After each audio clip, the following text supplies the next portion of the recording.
Good afternoon and welcome to the first rollout of the SportsCare Google Hangout Room. And today we're going to touch on a few things. This is topic number one. We're going to touch on concussions in sports. And then topic number two, we're going to go in and jump into ACLs. So let's start by going around the table.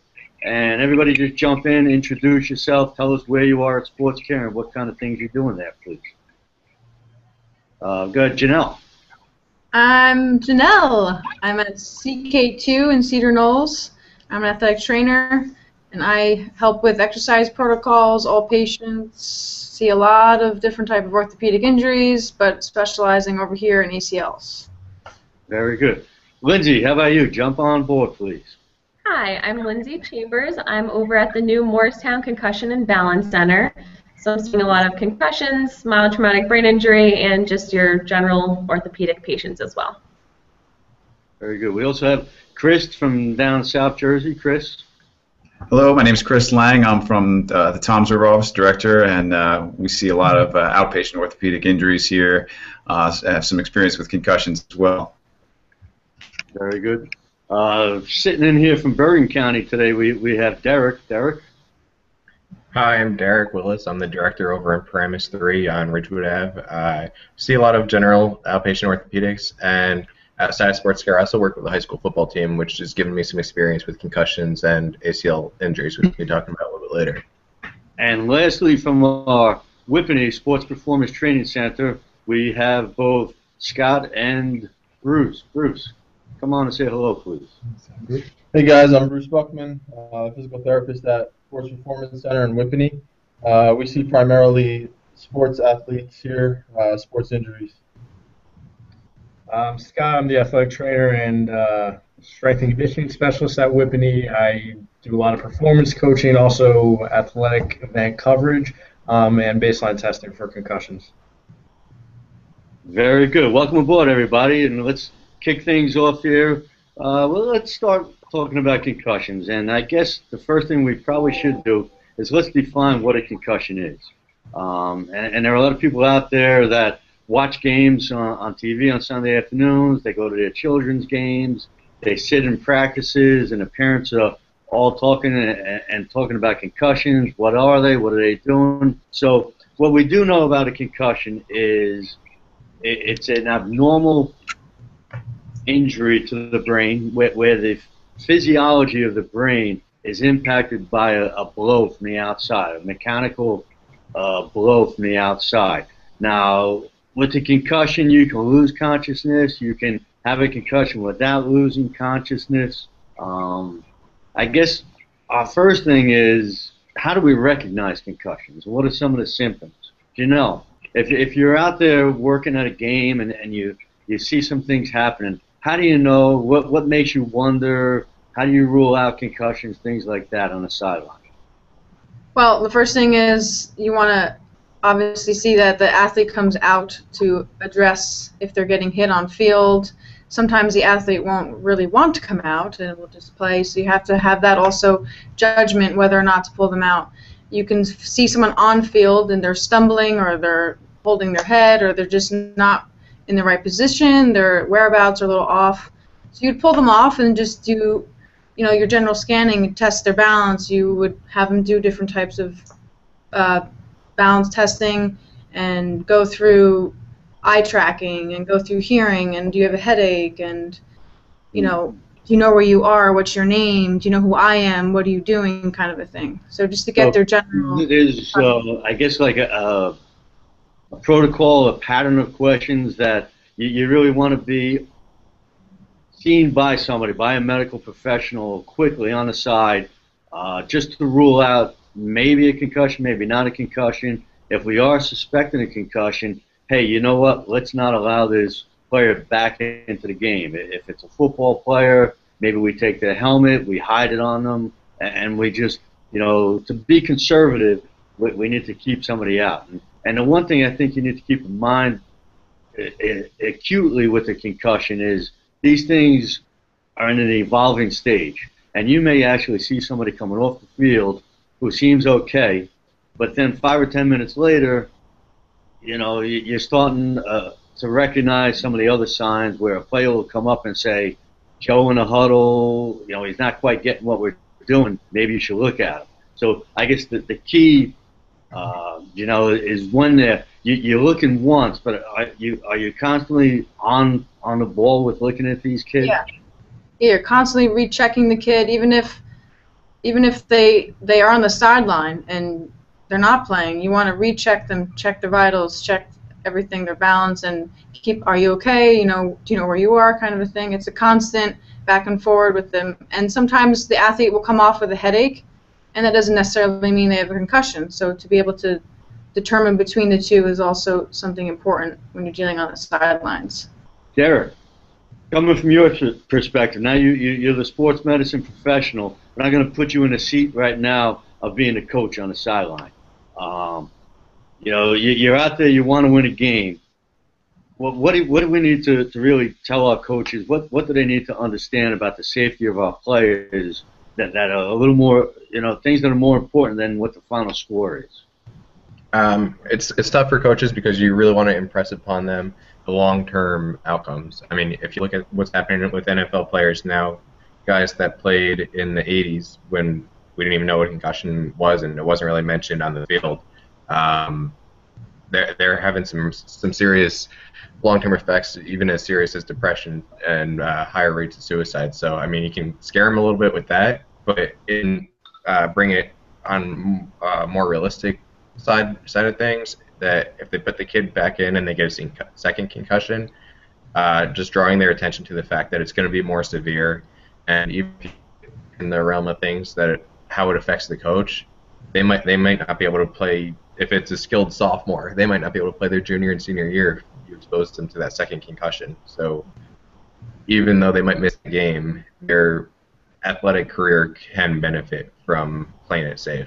Right. Well, I mean, you raise a good point, and just recently, the quarterback at University of Texas, he's had a series of concussions, and he was a pretty good quarterback, and they were doing well down there, and he actually is retired now. He's not even finishing up his college career because he's had too many concussions, and you got to wonder a little bit, when he was a child, did we do as good a job 10 years ago recognizing these things as we are doing now?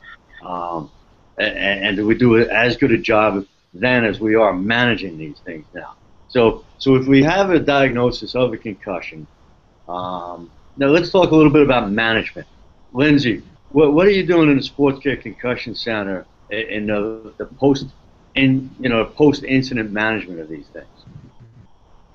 So the number one thing you want to think about in managing after someone has sustained a concussion is you want mental and physical rest. So you want to ensure that the patient just has time to let everything calm down, let their brain heal.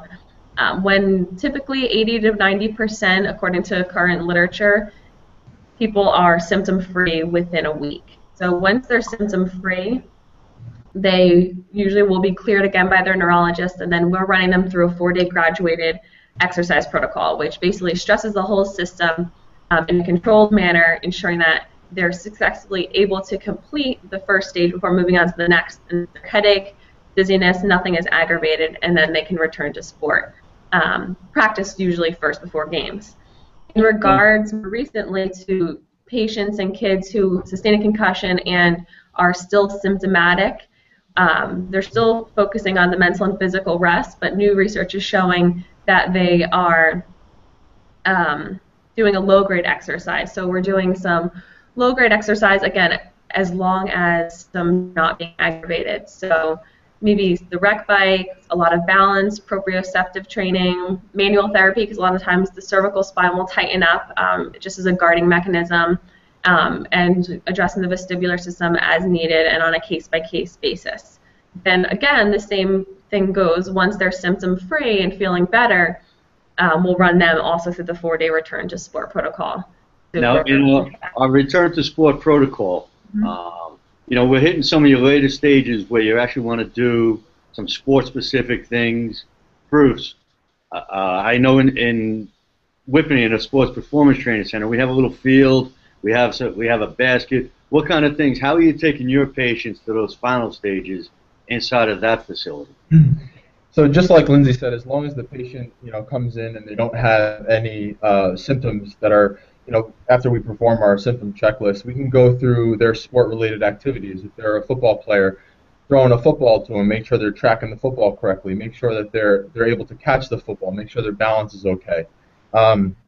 If they're a basketball player, going through dribbling drills to make sure their hand-eye coordination is okay. So while we're going through these sport-related activities, we're still assessing the patient to make sure that they're able to complete all these without any symptoms. Nice, nice. Now, if I'm a parent, okay, and it's a Saturday morning in July, and I'm going down to the town hall to register my child to play youth football, and one of my biggest fears, and I often see this with some moms, it's almost like they're signing their children to go up and fight wars. They're scared and they talk and they get real nervous about concussions. Chris, jump in a little bit. What can we do? How can we work? I know we can't totally prevent concussions, but what are some of the things we can focus on that have a positive impact, reducing concussions, making moms, dads, coaches feel better about things? Yeah, that's a good question. I think the two keys are preparation and education. Finding out if your league or your school or your district has a concussion policy and what their criteria is on returning to play. Knowing that ahead of time when you're signing up your child is a good thing. And then if there's nothing in place, creating a concussion action plan, for early identification and management if they should happen to sustain one. And then education, educating the athletes, parents, and coaches that they know the dangers, the long-term consequences, and the signs and symptoms of concussions. And telling the kids to tell their coach right away if they themselves or one of their teammates they believe may have sustained a concussion. Educating them on what to look for. Also, just even doing preseason baseline testing if it's available, which I think will be talked about a little bit later. Finding out if an athlete has had a concussion prior to the season, knowing that going in helps a lot. And then the coach is teaching and practicing safe playing techniques, for example, how to tackle properly in football, and making sure that the athletes know the rules of the game. Now, you mentioned something about some of the baseline testing. So I know I have a daughter now who started off the school year in sports, middle school, and this is the first time as a 12-year-old she's been introduced to a standard concussion program and protocol from the school, and part of their policy is the introduction of the baseline testing for each child. Scott, I know we do some baseline testing at SportsCare. Can you kind of tell us a little bit about what goes on in Whippany and some of our when we take our truck around to some teams and facilities? What kind of things happen? How do we fit in there? So we do offer two types of baseline testing here. What you'll notice is a lot of the high schools in the area, or pretty much all of them, will offer some form of computer-based test. So primarily that's the impact test, where you're going on a computer, sitting there for about 25 to 35 minutes, depending how long it takes, and going through cognitive assessments. So you're assessing how you can compute, what your memory is like, if you have delayed recall capabilities, recognition of certain shapes, different colors, basically going through all the cognitive assessments. So that's a type of baseline where the athletes will take that test, and then if they do get a concussion, once they are coming out of those symptoms, they can take that test again and compare it to where they were initially. So that's just one of the tools that we use to track recovery. It's not saying you have a concussion. It's not saying you're completely ready to go. Now, that just assesses a neurocognitive, that's just a neurocognitive assessment. We also offer what's called the Biodex balance system. So this looks at almost a neurophysical capabilities of the athlete, where we're seeing how the brain, any effects of hits on the head can affect your balance and coordination. So what that is, we have two balance systems here, two Biodex systems. We do have a portable one that we can take out to different events with the van, and I believe a couple other facilities have one too. All that consists of, it's a lot shorter test. The athlete stands on a sort of like a force plate or balance plate, where their body movement controls a dot on the screen, and we're assessing all the levels of input to their balance, like their vision, their inner ear, and somatosensory, what they can touch and feel, and we get a baseline for that, and that's another thing that we can compare after they get a concussion to track as they return to their norms. So again, these are all just different tools that we use. None of them just say you're completely good to go or you're not, but we take all those tools together, combine it with just the assessments from their doctor, and keep everyone in the team involved, and that helps us determine a much safer return to play. Now, when you mention team, what other parts, I know we do a lot of stuff here with SportsCare, but we also reach out. We are part of the patient's rehab team and concussion team. So what other components are out there? Doctors, who other people do you speak to on these kinds of things? As far as other members of the team, you definitely want the parent involved, the athlete, depending on their age, because they have to keep everyone in the loop. Sometimes teachers are getting involved too, because we need to see how they're performing in school. We need to let the teachers know sometimes that maybe this kid needs a little bit extra time on tests. He needs a little slightly different learning environment. The coach should be involved. Of course, we're keeping a confidentiality where we have to, but everyone who is really involved with the athlete's play and the athlete's student abilities, they need to be involved in that. On the other side of things, we're also getting the doctors involved, because they're going to be the ones who are actually clearing them to return to play. Sometimes even a neuropsychologist to address some of the other complications involved, depression, anxiety that you may see.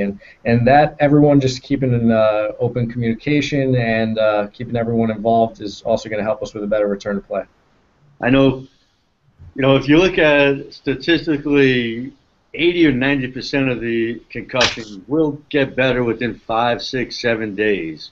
And oftentimes, we at SportsCare, we don't get to see these kids, because a lot of these kids, particularly if they're high school athletes, will go through some of their concussion protocols at the high school with their school athletic trainers. I think we tend to see people who prolong, their symptoms persist a little bit, or they come back, or maybe they have some other mechanical issues.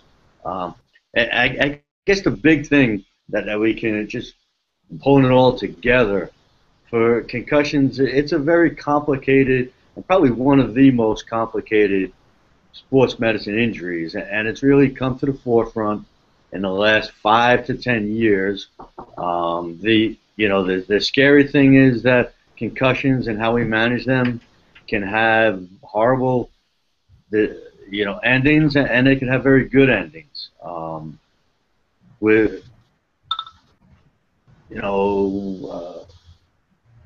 seen things, we've read things in the paper 5, 10 years ago, and I've read articles about players who have made comebacks, 2 days after a concussion for the big championship game, and we glorified these kids years ago, and now we've really kind of reversed position, I think, and we've taken that reversal into a more protective and let's keep a kid out of the game, because if we don't keep the kid out and a kid gets another shot to the head, another concussion too soon, we've seen where fatal things have happened.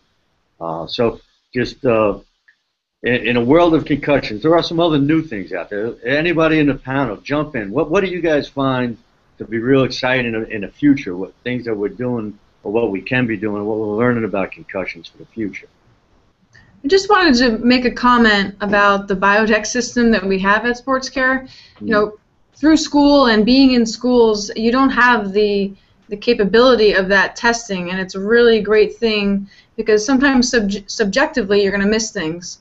So that Biodex is giving you objective findings of all those cognitive things, and it's a really good thing to have, and definitely a luxury. So it's great that we have that here at SportsCare. That's something that we can offer to the communities out there.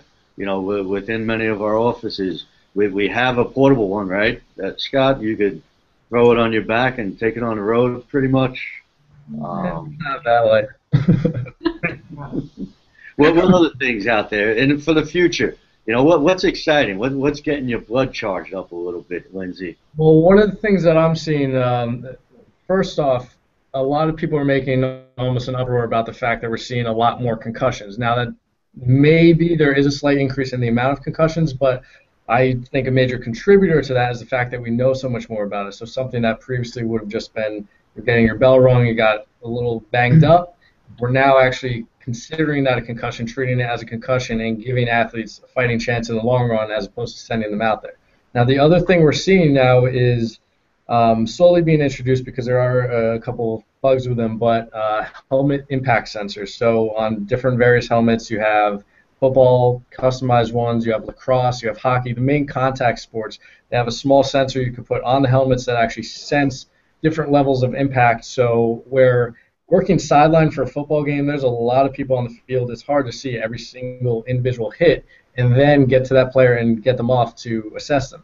Now, some of these sensors at the higher level, even NFL level, it'll send you information directly to an iPad where you can see this player took a hard hit, this player took a lot of smaller hits, where they have a lot cheaper ones, where at the high school level you could see something as simple as a light blinking on the back of their sensor. Now they're also adding on to that hit counters, because what we're noticing is the concussions aren't necessarily just from one large hit. They could be a summation of a lot of smaller hits. So possibly just like in baseball, where we're limiting pitchers to the overuse injuries that are prevalent, we may see protocols in the future limiting hit counts. So that's something that's more research on. Scott, you're on the sideline now. Let's say you happen to be working with a team that is pretty progressive in how they're managing these things, and you have your little iPad in your hand, and your fullback, you're reading there is getting a one or two big hits. What do you do? How do you get to the coach and say, look, we need to look at this guy before he comes out telling us that something happened? I think keeping an open chain of command from the very beginning, letting the coaches know that this is a software that we're using, this is your protocol for it, developing a specific protocol. Because if you don't have that protocol there, then it's really just your opinion. I think they should take them out. Whereas if you have a specific protocol that says this athlete gets a certain threshold hit or a certain amount of hits, you need to take them out and assess them, then that gives you a little bit more, kind of allows you to get that player out. But letting the coach know next time they're on the sideline, running them through that checklist, if it's significant enough, getting them out right away just to rule that out really quick. And these sideline assessments don't have to take an hour. You can run them through the test really quick.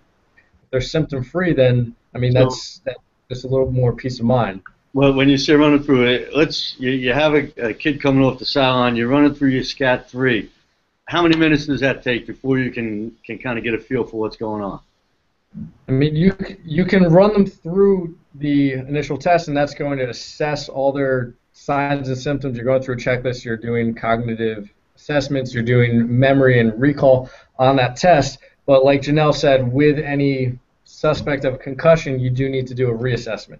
So instead of just taking the test once, you possibly do want to take about 5 minutes. You want to redo. Or degrading at all. Mm-hmm. But just to be safe, this shouldn't be treated like a normal injury where you can pat it a little bit, tape it, send them back out. This is something where if they're concerned about their athletic career or even their general health, then you really want to be a little more conservative with this. I guess let's close our discussion on concussions just by realizing that it isn't something you could put a piece of tape on and wrap it up like an ankle and say, Coach, you know what? It's going to hurt the kid a little bit out there, but I think they can perform, so go ahead and get them back out there. We really can't manage our concussions that way, and we don't do justice to our players, their families, and everything if we're going that way. But it just kind of showcases how complicated managing these things really is. So let's jump from the head right down to the knee now, and with the knee. We're going to skip a few body parts, but with the knee, we're going to go into another big buzz that hits the newspapers often. And little Johnny did something where he was celebrating a touchdown the other day. Okay, I don't know if it was little Johnny or somebody. Figured he'd do a little touchdown dance that would get him on ESPN. And you know what? He's missing the season now because he tore his ACL and. Being silly leads to certain things like that. So we're going to jump into ACL. And Derek, tell us what ACL, what does it stand for? What does it mean? What does it do? How do we hurt it? Kind of give us a quick one on that. Okay. The ACL, it's the anterior cruciate ligament, which, I mean, the name itself kind of explains what it does. it prevents an anterior shear force, which is the tibia shifting forward in front of the femur. So we heard it when we basically put too much force on the ACL in that direction. It can happen with a couple different directions, whether it's impact or just your movement and the direction that acceleration or deceleration has. But essentially, when people slow down too fast and hyperextend their knee, or when there's a valgus, which is the knee coming in too far, there's a really high risk for ACL injuries. So the last basketball player I was working with, she simply slowed down when she was dribbling and tried to make a small cut, and you could see the knee buckle, and she went down. And I think for people who don't necessarily understand what the valgus and anterior shear force and the scientific terminology for the kinesiology behind the movement is, when you hear the term buckle or you see a knee buckle, that's likely that's a possible ACL injury. And one of the things you can look for is an immediate joint effusion or swelling, because there's an artery that runs with the ACL that is often ruptured with the tears. In terms of ACL injuries, you can have avulsion, which is the ligament tearing off the bone. You can also have partial and complete tears. So it really lends itself to the orthopedic doctor to take a look at it, and especially with MRI as the gold standard for diagnosis, to determine if, in many cases, if you plan on returning to sport, if an ACL reconstruction is necessary. Okay, let's go on the field with Janelle.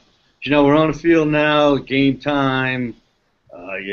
You see a kid on the ground. What are you doing? How do you recognize? What makes you think, you know what, maybe we have an ACL here, and what are we going to do right away? Yeah, well, following up on that is really watching the mechanics of the fall and the movement. There's certain things that you're looking for, when an athlete goes down, like how do they go down? What was the knee looking like? Was it valgus? Was it a plant and pivot? But when you get out there, muscle guarding happens quickly. So you'll have the body just try to splint itself. The first thing you want to do is to get a Lockman on the knee to see if we have a positive test for an ACL, and that's just translating the tibia forward of the femur and just seeing and comparing it to the other side and seeing if it's looser or what's going on. You can do others. Most people will say, your best hands-on opportunity is probably right after the injury, whether you're on the bench or on the field or the court or something, because by the time a couple minutes moves on, the pain is there. They protect, and you really can't get that feel the same way until you actually get them on anesthesia, and you can actually get the shutdown of all your blocking. So that's probably a good time to get a really good idea of what's going on. But it's also a real difficult time for the athlete, because right away you want them to be settled down, but you have to kind of deal with the fact that, hey, you know what, you might be going for surgery pretty soon, kind of thing. So we get them off the field. We get the doc to look at them, ice them down, maybe give them a pair of crutches. Eventually, we do realize, you do have an ACL tear. And how do we manage ACL tears these days? Your first choice is, do I go ahead and do I get a surgical repair of an ACL, or perhaps do I go in a non-operative way? And with that in mind, Bruce, what are some of the impact thoughts of a parent, of a player, of a doctor? Do I repair it? Do I go and become someone who copes through life, copes through sports with no ACL? What are some of your things to think about there? I think a lot of that has to do with prior level of function, so where you were before the injury and where you plan to or where you want to be after the injury. So I think if a player or whoever the patient is can return to what their daily activities or what they want to do, recreational activities after their injury, then maybe they don't necessarily need surgery. If playing football again is what they want to do and they can't necessarily cut or jog or run, then maybe surgery is the best option for them. There's also things like braces that can help out. So bracing may be a non-surgical option that a patient can look at in order to get back to sport or get back to their level of function.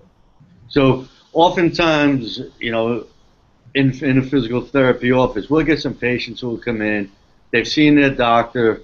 They know they have an ACL tear, and they're starting to think. They always ask the physical therapist, "What's going on? What would you do? What kind of graft choices of grafts is a very important, scary thing for people. What do they do with?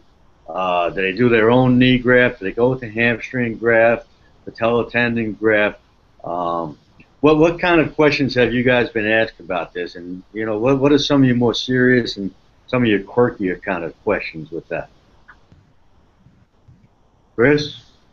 Well, certainly, what like you touched on, what kind of repair they should get, whether they should use their own tendon as the new graft, or if they should get a cadaver tendon, or now they even have synthetic ones that you can get put in as your new ligament. You get asked certainly how long their recovery is going to take if they get surgery, and a lot of that depends on the type of repair that they get. And one thing I'd like to touch on too, when you get asked, should I get surgery? I think we should really base that decision on what the MRI says, if it is in fact a full ACL tear, and the kind of patient activity and usage that they're going to be doing with their knee. And I don't think it should be based on age, because you could have a 50 or 60-something-year-old athlete still playing tennis who wants to get back to tennis, and that kind of person I really think is going to have to probably get their ACL repaired if they're going to have any success at getting back to the kind of cutting and stopping and going that's involved in tennis and something like that. So I really wouldn't base it on the patient's age. It really is all about what kind of activity they want to get back to, and certainly I think getting physical therapy either way, whether you get surgery or not, to regain that the strength of the knee and regain range of motion in the knee, it's just going to help them all that much more if and when they do decide to get surgery. Yeah. So I mean, if you look back historically with ACLs and what we used to do with them, and guys and women with gray hair like myself, some of our first ACLs that we saw, they actually wound up, a football player on a Saturday football game tears his ACL, and in Monday morning he's the first case getting an ACL reconstruction. And at that time, what we did with them was we would do a big anterior incision and move the kneecap and go ahead and reconstruct and put a graft in for an ACL. And then in the OR, we would actually, they would get casted in a cylindrical cast, and the knee would be bent at about 10 degrees of flexion, and they would wear this cast. They'd be non-weight bearing for about 6 weeks, and then it would show up on your doorstep as a physical therapist or an athletic trainer and say, okay, my cast has come off, I need to get better now and go back and play. And at that time, it took 1 to 2 years. The typical was anywhere from 12 to 24 months on a return to play, and a lot of time was spent dealing with an arthrofibrosis of your knee, having been immobilized for so long. And things have changed, and why, Shelbourne from in the Midwest, he's published a pretty, I would say, historic thing back years ago in a more aggressive and accelerated rehab for an ACL tear. And that accelerated rehab program actually got into Shelbourne's mind because he was getting patients who were coming back who had cut their casts off or cut holes out so they could scratch, and they would take off and just walk around, and basically they were non-compliant and they weren't following the rules. The rules were set, and they were like, no, this is too much for me. But they would come into the doctor's office, and they were actually doing better. And if they were doing better, the doctor's starting to scratch his head probably a little bit and say, hey, maybe I can manage these things a little differently. And that's what we're doing now. We are managing much differently than we did 25, 30 years ago. Patient coming in post-op, what are we doing? What are some of our thoughts in the immediate post-op, milestones that we need to hit, some key features that tell us good things about the person, and then we'll get into a little bit where they fit in on some of the advanced rehab, and then we'll jump in a little bit on return to play kind of thing. So what are some immediate things, Chris, when they're coming in? What's happening that way? Well, immediate things are to control the inflammation in that acute phase immediately following the injury. They're like it was touched on earlier. They're going to have a lot of swelling from the injury itself. So doing modalities in physical therapy like ice, electrical stimulation. We even have pneumatic devices here that are sleeves that squeeze the knee with ice water and air pressure to reduce swelling and things to kind of calm that down. And then again, just the early phases are just regaining that control of the knee, regaining control of their quadricep muscle, especially after surgery. Those are some of the things you do early on in the acute phase of physical therapy, and certainly not to overlook it, but teaching them how to walk initially after the injury or after the surgery, how to use crutches properly, making sure that they don't hurt themselves walking improperly with assisted devices like crutches. Those are all kind of early on things you want to make sure you get a handle on. You're going through your first couple weeks, and you're doing well, Bruce. Where do we hit? Where do we fit in things, and what do we fit in that middle point of our rehab? I think balance and proprioception. So knowing where your knee is in space is a huge topic, and it's something that I like to do with my patients very early on, but also down the middle of the road. So we're progressing exercises throughout. So having them stand on something as simple as an RX pad, or changing the surface is what they're standing on to try to increase their balance, and while increasing their strength to their quadriceps muscles and hamstring muscles.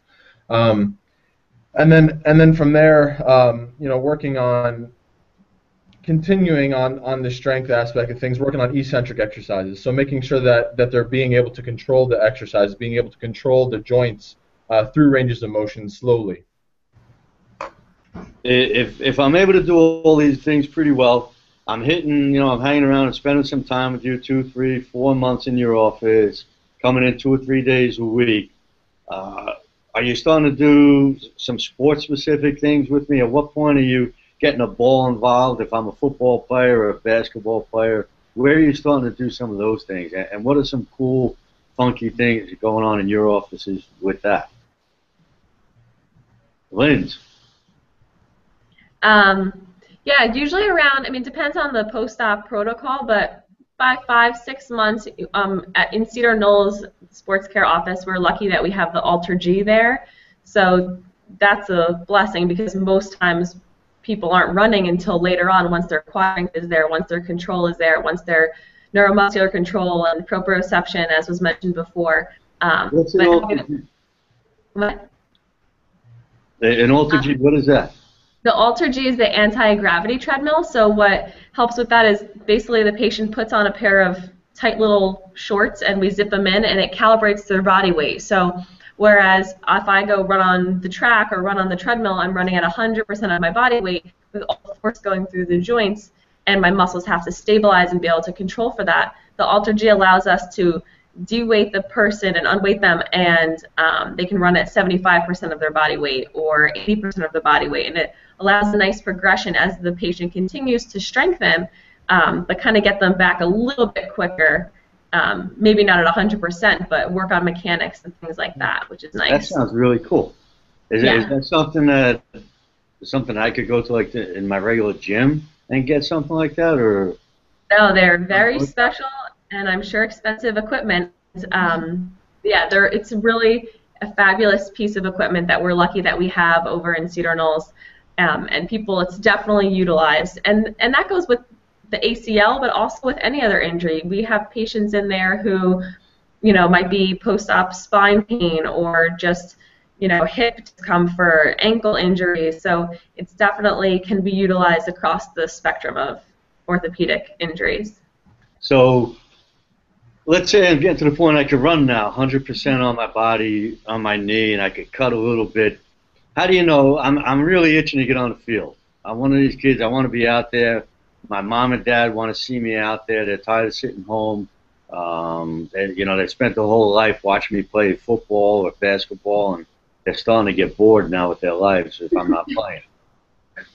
So, what's our return to play? What kind of protocol do we kind of think about when our return to play, and what should we expect? What does a patient have to be able to do? Do we tell the doc, you know what? I think they might be ready. What's going on that way, Chris? For me, I like to at least see them have at least 80 to 90% quad strength on their affected leg versus their unaffected leg, and we have nice ways of measuring that now. We've got little force dynamometers that'll actually measure the pounds of force that a patient creates when we test them. So that's a nice way of figuring out just how strong their quadriceps and hamstrings are.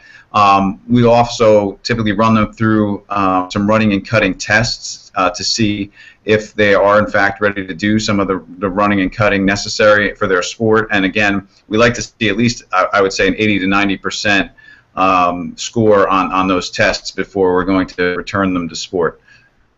Derek, on the field, football coach now, putting your football coach hat back on. You're bringing a kid back slowly, and the medical staff says, okay, we want him to start doing some drills, non-contact, things like that. What are you doing on the field with Floyd? On the field, the best thing when you're really getting close to return to play is kind of what Chris was saying. You're doing some of the running and agility cutting drills. You're starting to mimic the mechanism of injury. So there are tons of different ways it happens in the game. Obviously, you're not setting them up and having anybody jump at the side of their knee, but all the non-contact mechanisms of injury, all the cutting and turning, things like that. So for football, it might be dropping back into pass coverage and cutting to react to the ball for an interception. Just going through the non-contact things, which your physical therapy should have progressed you to. And here in premise, I always really like to make the return to sport the focus at the end of the ACL rehab, or even the middle of the rehab, as early on, just as tolerated, creeping them back up to the mechanism of injury and fixing how their body reacts in that movement. Great, that sounds exciting. ACLs, oftentimes if you're out there again in the sports world as a mom or a dad or a coach, a player or something, and the topic of ACLs comes up in discussion, people ask, I have a daughter, I don't want her to hurt her ACL. What can I do about it? So it kind of leads us into preventing ACL injuries. Scott, I know you've talked and written a lot about ACL prevention programs and some cool things there. Share some ideas about that with us, please. I mean, a lot of what we do to prevent ACL injuries is actually a lot that's addressed in physical therapy to return an athlete afterwards. So we're making sure that they have bilateral strength. We're making sure that they have core stability, hip stability, good strength around all their quads and even at the ankles. So really addressing all those muscles all the way through. We're doing balance training and proprioception. We are doing low-level plyometrics and then progressing. One of the main things that I like to address is deceleration and landing mechanics. So deceleration, training the athlete to actually slow their body down appropriately, because a lot of people do performance training all over and they teach the athlete how to build up speed and get all this power, but they don't teach them how to control it. So teaching an athlete to get in a proper position that's going to help protect the knee, get the muscles to act as the shock absorbers instead of all that force going directly to the ligaments.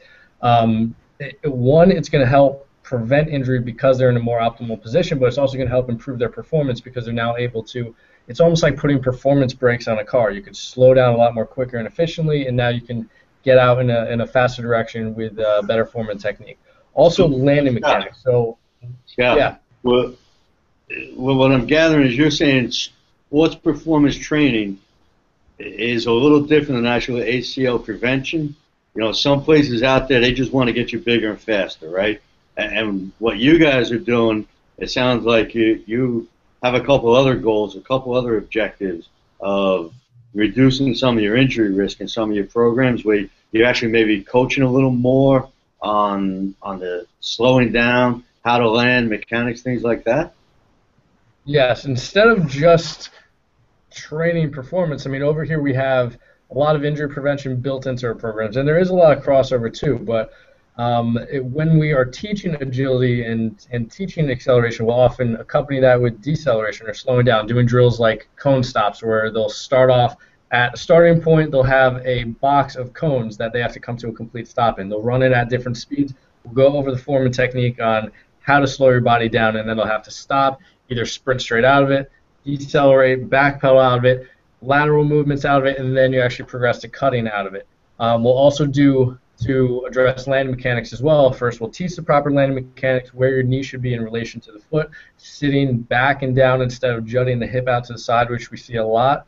And we'll also do, say, a sprint in. They'll have to stop, jump, land as soft as they can, and then sprint out afterwards. So training the muscles to control at least that first 30 degrees of it going from full extension into flexion, oftentimes they'll drop through that right away, and that's where you'll see the knee come into valgus. So we actually train stability through that range of motion. We'll do a lot of hip strengthening, a lot of glute strengthening and activation to help achieve that.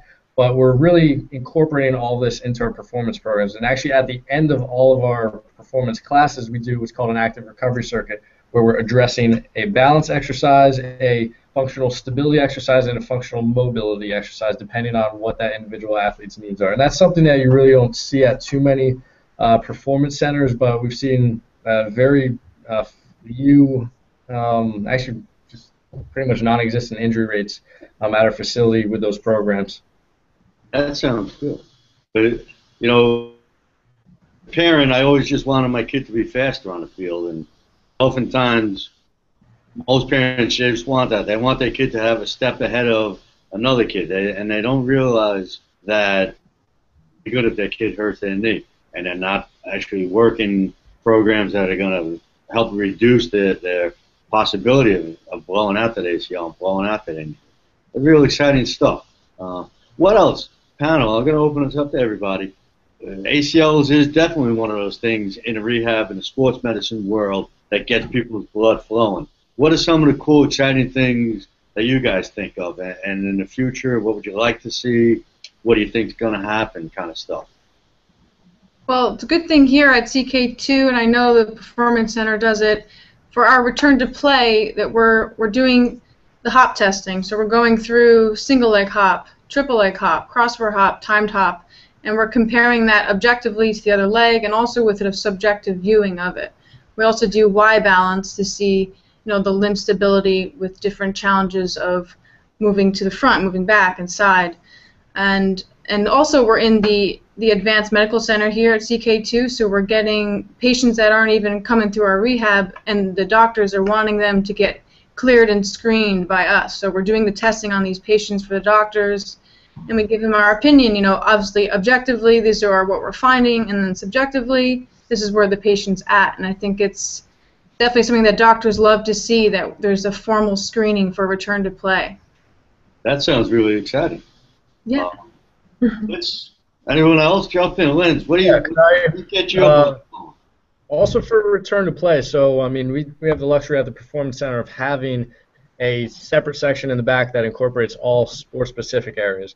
So one of the other things that you want to address in return to play is their level of confidence. Oftentimes you'll see them coming back, they have the strength there, they have the physical capabilities, but even if they're running, they're not using the affected limb as efficiently as they're using the other one, almost like they're afraid to put that much pressure on it, they're afraid to cut heavily on it. So one of the things we'll do, we have a step-up program which will actually take the athlete from physical therapy once they are cleared, and we'll introduce them to all the stresses on the field that they would be experiencing out there, but in a controlled environment in here, so they could build that confidence before they go out into the uncontrolled environment. So we've got synthetic ice for hockey players back here to actually do what they would be doing on the ice. And here, in a controlled environment, we've got the basketball court where they can be taking shots. We could have them focus directly on landing mechanics, say after a shot, so that they're not landing down the first time or taking that first jump shot out on the field when no one's there to supervise. We've got a lacrosse area that we also use for field hockey too. So basically we can take the athlete, have them do every single movement they're going to experience on the field, focusing on landing mechanics, focusing on proper form and technique in here, and then just apply it out on the field. So it really helps with their level of confidence, and I think really helps with injury reduction and re-tear rates. That sounds really cool. I guess let's wrap things up for the afternoon. Want to thank everybody for joining us, joining SportsCare for its first run of the Google Hangout, and thank you for hanging out with SportsCare. We're going to be back in another month. Our next topic is going to be women's health and physical therapy with women's health. We hope that everybody tunes in back then. And ladies and gentlemen, thank you for your time, and over and out.